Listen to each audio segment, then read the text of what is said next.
This video is sponsored by Card Kingdom. You can visit their store by using my referral link in the description below.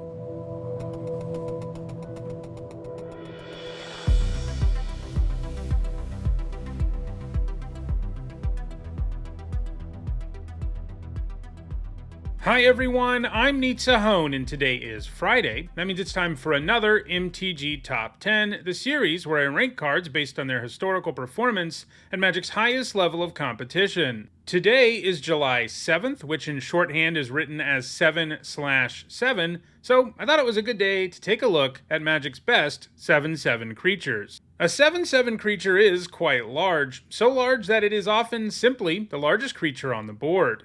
That means if you add in some effects, you end up with a card that can absolutely warp the game around it. In all, there are 115 7/7 creatures in Magic, and in this video we'll take a look at the 10 that have left the biggest impact on competitive Magic. Before we get started, here's a quick look at how I score cards in these videos. A first tier top 8 is worth 2 points, this includes events like Pro Tours, and a second tier top 8 is worth 1 point, this includes events like regional championships. Alright, let's take a look at the top 10 7/7s in Magic.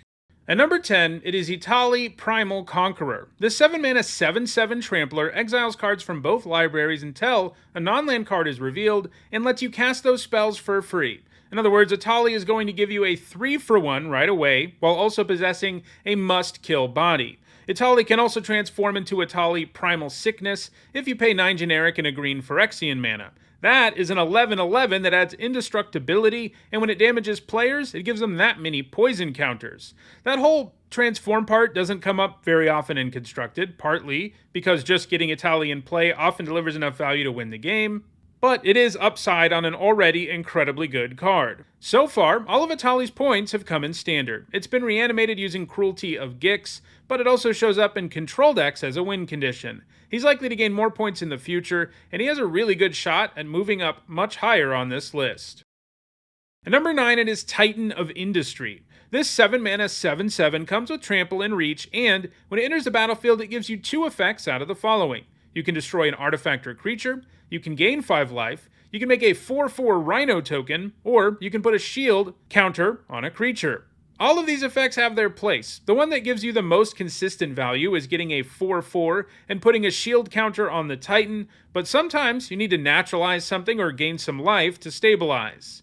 It has found some success in Standard, where it's been played in Temur and Jund control decks because it's so good at getting you back ahead from behind. In Pioneer, a singleton copy is pretty much always played in Enigmatic Incarnation Fires of Invention decks, which can tutor it up with Incarnation when necessary.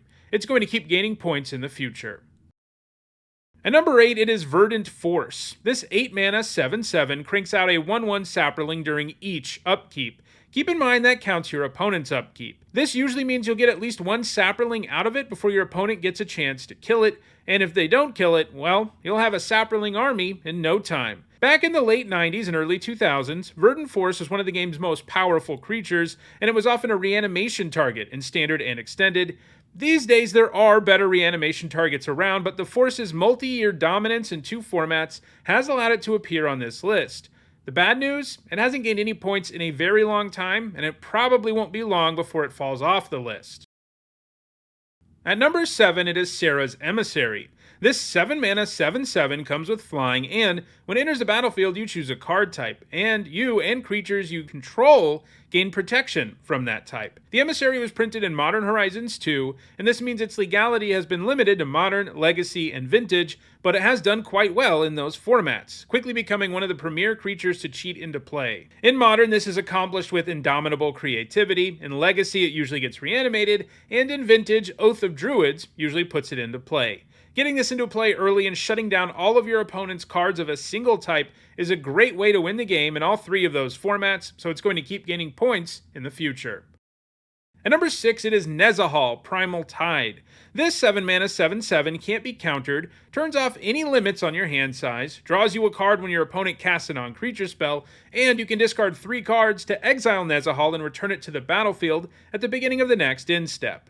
This combination of abilities makes it pretty hard for your opponent to effectively interact with Nezaha. If they want to use removal, you're going to be getting a 2-for-1 out of it at the very worst, since you'll draw a card, and if they can remove Nezaha, you can use those extra cards to blink it out to dodge removal. Because it doesn't return until the end step, it can even dodge sweepers. Nezaha has seen play in control decks in multiple formats where it's usually a sideboard card that's brought in during mirror matches. It is very difficult for an opposing control deck to beat Nezaha. It's going to keep on gaining points in the future.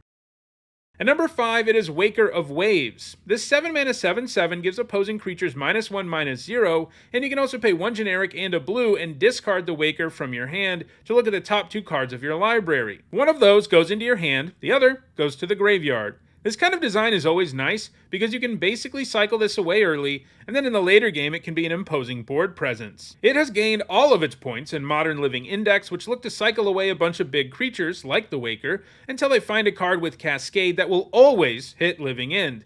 At that point, all those big boys you cycled come back to the battlefield, and the creatures in play all go to the graveyard. Waker of Waves represents a really big problem for your opponent on virtually any board, and it can really help Living Index close out the game quickly. At number 4, it is Atraxa, Grand Unifier. For 3 mana, and 1 mana of every color but red, she gives you a 7/7 with Flying, Vigilance, Death Touch, and Lifelink, and she has an Enter the Battlefield ability that reveals the top 10 cards of your library, at which point you get to put a card of each type into your hand.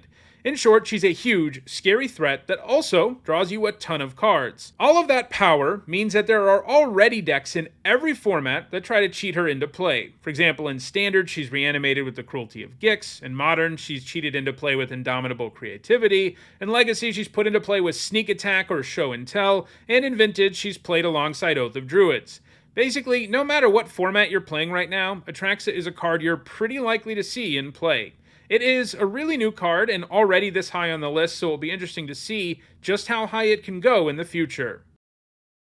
At number 3, it is Iona, Shield of Emeria. Iona is a 7/7 that costs a whopping 9 mana, but she definitely gives you 9 mana worth of value, since she is a massive flyer that lets you shut down all cards of a specific color. And people generally don't pay mana for her anyway, as like many of the other cards on the list, her points have all come in decks that cheat her into play in the early part of the game, where she is nearly unbeatable. In Standard, this was achieved using Polymorph. In Extended, she could be reanimated by Dread Return. In Modern, she's been brought back by Unburial Rites, and more recently, she's been played in Indomitable Creativity decks. Legacy is where she's done the most work, though. And that's no real surprise, as that format has a ton of ways to cheat her into play. She's going to continue to be one of the most powerful things you can put into play in both Modern and Legacy, and it's likely she keeps gaining points. At number 2, it is Cloud Thresher. This 6-mana 7/7 has Flash and Reach, making it pretty capable of ambush blocking flyers, and in addition to that, it also does 2 damage to all flyers and each player. So, if your deck is built around going wide with small flyers, Cloud Thresher will just destroy you. It also comes with Evoke, which basically means you can cast it for 4 mana, just for the 2 damage to all flyers effect, and sometimes you'll want to. It also lets you do something with Cloud Thresher even if you don't have the quadruple green mana to cast it normally. Cloud Thresher gained so many points as a result of the metagame in Block and Standard, which was pretty much dominated by fairy decks. Most fairies are 2/2 or smaller, so Cloud Thresher was some important tech against them, as it often operated as a one-sided board wipe. It was featured in the sideboard of pretty much every green deck and was also played significantly in the main deck of ramp decks. Cloud Thresher is unlikely to gain more points in the future, but it has a high enough point total that it will probably manage to stick around on the list for a while. And at number 1, by a lot, it's Gristle Brand. This 8-mana 7/7 comes with Flying and Lifelink, and you can pay 7 life to draw 7 cards. Like most of the cards on this list, Gristle Brand is mostly cheated into play. One of the great things about Gristle Brand is that the card draw effect generally means you will get some value out of Gristle Brand no matter what, and it gets particularly silly if you gain some life thanks to his Lifelink. So, yeah, Gristle Brand is simply one of the best creatures in the game. It gained a few points in Standard, where it was usually reanimated, and a few in Modern, where it's been reanimated with Goryo's Vengeance. But this is another case where the Eternal formats are where it sees the most play, thanks to cards like Show and Tell, Sneak Attack, and Oath of Druids. It is going to keep gaining points in the future. The showdown between Gristle Brand and Atraxa for the title of Best Creature to Cheat in Play is going to be interesting. So, those are the top 10 7/7 creatures in Magic. If you want to own any of these big creatures, check out the description where you can find a direct Card Kingdom link for every card that appeared in the video. If you enjoyed this video, please like it and share it. If you want to catch future videos, don't forget to subscribe. And if you want to catch up on past videos, including many more that look at creature stat lines, you should see a playlist on your screen shortly. Thanks for watching.